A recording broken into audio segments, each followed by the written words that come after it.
ప్రభుత్వం వస్తే బాగుంటుంది అనుకుంటున్నారు? జగన్ ప్రభుత్వం వస్తే బాగుంటుంది అనుకుంటున్నాను. ఎందుకంటే అన్నీ చేస్తున్నాడు కదా అందరికీ. అమ్మ ఒడి వస్తుంది, 40 సంవత్సరాల వాళ్ళకి డబ్బులు వస్తున్నాయి, బీబీసీ నష్టం వస్తుంది, అందుకనేసి అన్ని.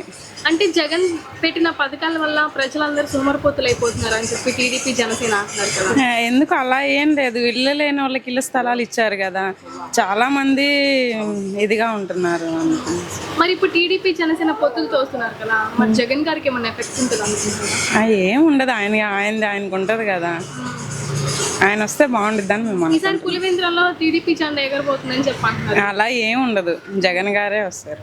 ఇప్పుడు జగన్ రావటం వల్ల స్త్రీల మీద అత్యాచారాలు ఎక్కువైనాయి అంటున్నారు కదా. అట్లా ఏం లేదు. మరి ఇప్పుడు స్కిల్ డెవలప్మెంట్ కేసు మీద టీడీపీ అధ్యక్షుడు చంద్రబాబు నాయుడు జైలుకి వెళ్ళారు కదా, మరి దానికి మీరు ఏమంటారు? ఆయన తప్పు చేశారు కాబట్టి ఆయన వెళ్ళాడు. ఇంక జగన్ అన్న మీద నేను తప్పు చేయలేదు కాబట్టి నేను రెగ్యులర్ బెయిల్ మీద బయటకు వచ్చాను అంటున్నారు కదా, మరి దానికి మీరు ఏమంటారు? అట్లా ఏం లేదు, ఆయన చేశాడు వెళ్ళాడు అంతే. అంత ఈసారి 175 సీట్లు జగన్ గారికి వస్తాయా? వస్తే రావాలి కదా, మరి అన్నీ చేసిన మా జగన్ కేసు.